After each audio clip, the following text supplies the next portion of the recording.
24 October 2025 শুক্রবার মাগরিবের নামাজের পর বাংলাদেশ জামায়াতে ইসলামীর ৮ নং সিদ্দিপাশা ইউনিয়নের ৪ ও ৫ নং ওয়ার্ডের যৌথ উদ্যোগে এক বিরাট আলোচনা সভা অনুষ্ঠিত হয়। স্থান পূর্বলিয়া ঈদগাহ ময়দান। আলোচনায় বক্তব্য রাখেন প্রধান অতিথি প্রভাষক এস.এম. মশিউল ইসলাম, সেক্রেটারি বাংলাদেশ জামায়াতে ইসলামী, মোহাম্মদ শরীফ বিল্লাহ আইন বিষয়ের সম্পাদক অভয়নগর থানা, জহিরুল ইসলাম ৫ নং ওয়ার্ডের যুব বিভাগের সভাপতি, মোহাম্মদ জসিম ফকির ৪ নং ওয়ার্ডের যুব বিভাগের সভাপতি, হাফেজ মাওলানা হুসাইন কবির রাজু সভাপতি ৪ নং ওয়ার্ড ৮ নং সিদ্দিপাশা ইউনিয়ন শাখা, মাওলানা আব্বাস হুসাইন আমিনী সভাপতি ৫ নং ওয়ার্ড সিদ্দিপাশা ইউনিয়ন শাখা, হাফেজ মাওলানা মোহাম্মদ জাহিদুল ইসলাম উলামা বিভাগ ৮ নং সিদ্দিপাশা ইউনিয়ন, মোহাম্মদ হাফিজুর রহমান ৮ নং সিদ্দিপাশা ইউনিয়ন যুব বিভাগের সভাপতি, ডক্টর আবুল কালাম আজাদ সাংগঠনিক সম্পাদক ৮ নং সিদ্দিপাশা ইউনিয়ন। হে ঈমানদারগণ, তোমরা আল্লাহকে ভয় করো আর সত্যপন্থীদের সাথী হও। এখন বাংলাদেশের সত্যপন্থী কারা আপনারা জানেন না? জানেন? এই বাংলাদেশের সত্যপন্থী যারা, তাদের সাথী হবেন না, এরকম কি আছে নাকি? আর যারা ঘোষণা করে যে আমরা সত্যপন্থীদের সাথী না, তারা কি ইসলামে আছে? আল্লাহ নিজেই করে বলতেছে তোমরা সত্যপন্থীদের সাথী হও। এটা কি আমার কথা? এটা কোরআনের কথা। এই জন্য আপনাদের সবার কাছে বিনীত অনুরোধ, আপনারা সত্যপন্থীদের সাথী হন। আপনারা খুঁজে খুঁজে দেখেন কারা সত্যপন্থী, কারা সমাজের ভালো চায়, কারা এদেশের মানুষকে ভালোভাবে থাকতে চায়, এদেশের কল্যাণকামী রাষ্ট্র গঠন করতে চায়। ইসলাম কি সৌরাবে পৃথিবীতে প্রতিষ্ঠিত হয়েছে কিনা? হয়নি। আজও আবু জাহেলের উত্তরসূরি দেশে আছে কিনা?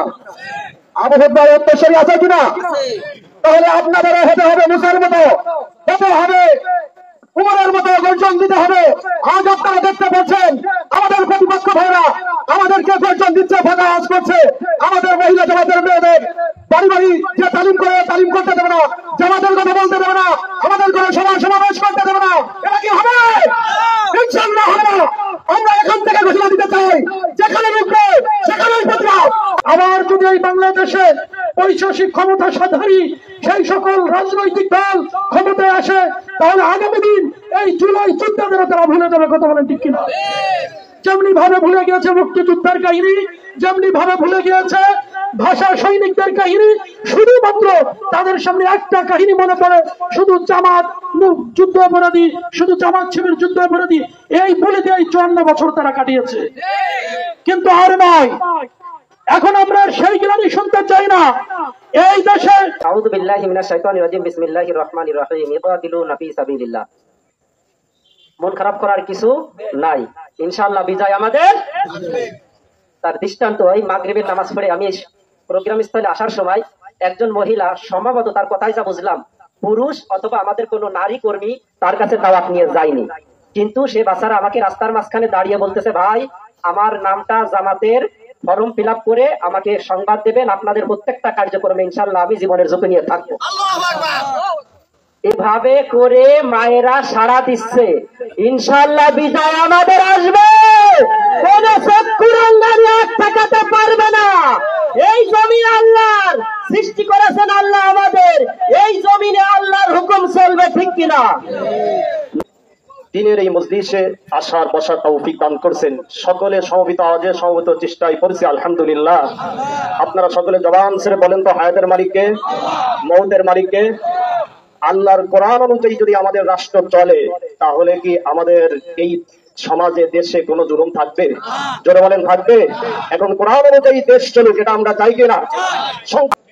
এদেশের ছাত্র জনতা যে পথ বর্জন করেছেন, এদেশের ছাত্র জনতা যে পথ ত্যাগ করেছেন, যদি কোনো ফ্যাসিস্ট আবারও নতুন করেন সেই পরিত্যক্ত পথে কিংবা এই রকমের কোন পথে দেশের ক্ষমতায় আসতে চাই, তবে আমি বলতে চাই তাদের এই স্বপ্ন হবে দুঃস্বপ্ন।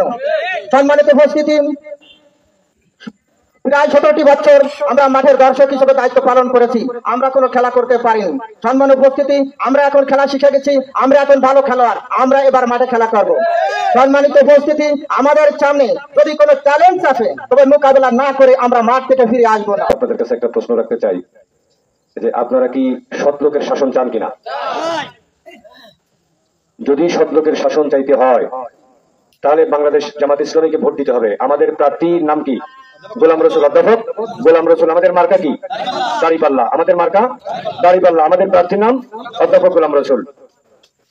ঢাকা বিশ্ববিদ্যালয়ের যে শিবিরের ভোট হয়েছে সেখানে ভোটের পার্থক্য কত ব্যবধান জানেন? 5,000 আর 14,000, 9,000 ভোট বেশি পেয়েছে ছাত্র শিবির।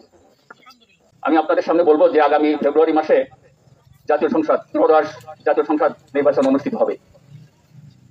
আপনারা এখানে যারা 70 সালে নির্বাচনে ভোট দিয়েছেন তার সংখ্যা কম। 70 সালে যে নির্বাচন হয়েছিল সেই নির্বাচন ছিল আওয়ামী লীগ এবং মুসলিম লীগের মধ্যে, এছাড়া আর কোনো পার্টি ছিল না। এবং এরপরে 75 পরে 89, 79 সালে যে নির্বাচন হয়েছিল সেই নির্বাচনে বিএনপি এবং আওয়ামী লীগ। তাতে প্রমাণ হয়েছে ওই জরিপ যথাযথ না। ওই জরিপকে 2 মাসের ব্যবধানে টপকায় গেছে। এখানে বক্তা বলেছে যে 12,000 কি 12,000 না 14,000, 5,000। তাহলে এই যুবকদের যে সমর্থন, তাহলে আপনারা বুঝতে পারছেন যে 14,000 আর 5,000, অর্থাৎ এখানে মোট ভোটারের 33% হচ্ছে কে? যুবক। এই যুবকদের সমর্থন থাকবে জামাত ইসলামের প্রতি। এটা কি আপনারা কি বাস্তব? এ পর্যায়ে আপনাদের সামনে মূল্যবান আলোচনা নিয়ে আসছেন আজকের আমাদের এই অনুষ্ঠানের প্রধান অতিথি প্রভাষক SM মহিউল ইসলাম, সেক্রেটারি বাংলাদেশ জামায়াত ইসলামী অভয়নগর শাখা।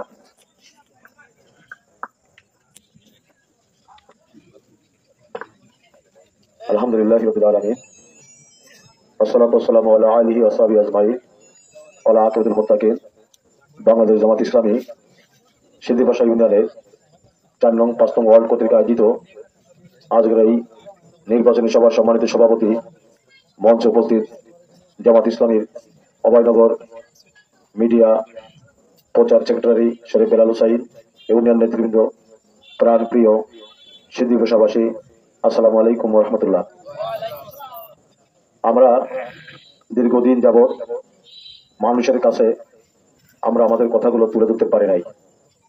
আমরা এমন একটা সময় পার করেছি, প্রতিটা ক্ষণ প্রত্যেকটা সময় টাইম আমাদের জন্য ছিল দুর্বিষহ। কখন আমাদের পুলিশই ধরে নিয়ে যায়, কখন আমাদেরকে গুম করে দেওয়া হয়, এই আতঙ্কে আমরা দিন কাটিয়েছি। কেসের পর কেস, আমাদের উপর হামলা, আমাদের নেতৃবৃন্দদের বিনা কারণে তারা হত্যা করেছে, আপনারা সকলেই জানেন। আল্লামা দিল হোসেন সাইদি এদেশের সকল মানুষের হৃদয়ের স্পন্দন, তাকে সকলেই ভালোবাসত। কোরআন প্রেমিক সকল জনগণ তাকে পছন্দ করতেন। এই কোরআন প্রেমিক, যে কোরআনের পাখি হিসেবে খ্যাত আল্লামা দিল হোসেন সাইদিকে তারা বিনা কারণে বিনা অপরাধে তারা কারাগার থেকে চিকিৎসার নাম দিয়ে তারা যখন 2023 সালে আগস্ট মাসের 14 তারিখ এনে তারা পরিকল্পিত হত্যা করলো। তারা জেনে গিয়েছিল, আওয়ামী লীগ জেনে গিয়েছিল যে আগামীতে তারা আর এদেশের ক্ষমতায় আসতে পারবে না, তাই তাদের পথের কাঁটাগুলো দূর করবার জন্য পরিকল্পিত এই হত্যাযজ্ঞ চালিয়েছিল। সম্মানিত উপস্থিতি, তারা চেয়েছিল বাংলাদেশ জামাত ইসলামের নেতৃবৃন্দকে আয়নাঘরে দিয়ে নির্যাতন করে, আলেমুলাদের কণ্ঠরোধ করে, মজ মাহফিল থেকে গলা ধাক্কা দিয়ে বের করে তারা এদেশ থেকে ইসলামকে দুর্বৃত করে দেবে, ইসলামকে নিচ্ছিন্ন করে দেবে, এটা তাদের উদ্দেশ্য ছিল। আপনারা আরো শুনলে অবাক হবেন, আমাদের কোরআন প্রেমিক বোনেরা যখন তালিম করতেন ঢাকায়, ওনারা যখন তালিম করতে 1 প্লাট থেকে নিচে নেমে এসে তালিম করছেন, সেখান থেকে তাদের ধরে নিয়ে যাওয়া হচ্ছে, বলে দেওয়া হচ্ছে যে এরা মহিলা জঙ্গি প্রশিক্ষণ দিচ্ছে। ভদ্র মহিলাগণ তারা ওনারা বলেছেন, আমি বিশ্ববিদ্যালয়ের শিক্ষিকা, একজন MBBS ডাক্তার বলে আমি MBBS ডাক্তার, আমরা এটা করবো কেন? আমরা তো এটা জড়িত না। না, তোমাদের বড় কাপড় আছে, তোমরা জঙ্গি প্রশিক্ষণ দিচ্ছ। একজন MBBS ডাক্তার, মহিলা ডাক্তারকে তারা ধরে নিয়ে হত্যা করেছে। সম্মানিত উপস্থিতি, আমরা পাশাপাশি দেখলাম ঢাকার বুকে অসংখ্য ডিজে পার্টি করে তখন তারা ঢাকার রাজপথগুলো রাত্রে তারা ওই বড় বড় বক্স আর উঠতি বয়সে তরুণীদের নাচনি দিয়ে ঢাকা কাঁপাচ্ছে। পুলিশ প্রশাসন তাদেরকে পাহারা দিচ্ছে। একদিকে যুব সমাজ চরিত্রকে ধ্বংস করবার জন্য ওই ডিজে নেহা আমরা দেখেছি দিকে মদ পান করে, এবং তার ওই ডিজে পার্টির থেকে 2 জন লোক মারা গেল। সে ছেলেদেরকে নষ্ট করছিল, তাদেরকে পুলিশ পাহারা দেয়। আর মহিলাগণ তাদের আত্মগঠন করবার জন্য কোরআনের তালিম যখন করেন তখন তাদের ধরে নিয়ে কারাগারে দিচ্ছে। জামাত ইসলামে দাঁড়িপাল্লার পক্ষে ভোট চাওয়ার উদাত্ত আহ্বান রেখে আজকের এই সভা এখানে সমাপ্ত ঘোষণা করছি। আসসালামু আলাইকুম ওয়া রাহমাতুল্লাহ। যুব বিভাগের যে সকল কর্মী সমর্থক আছে, যুব বিভাগের একটু সামনে আসবে।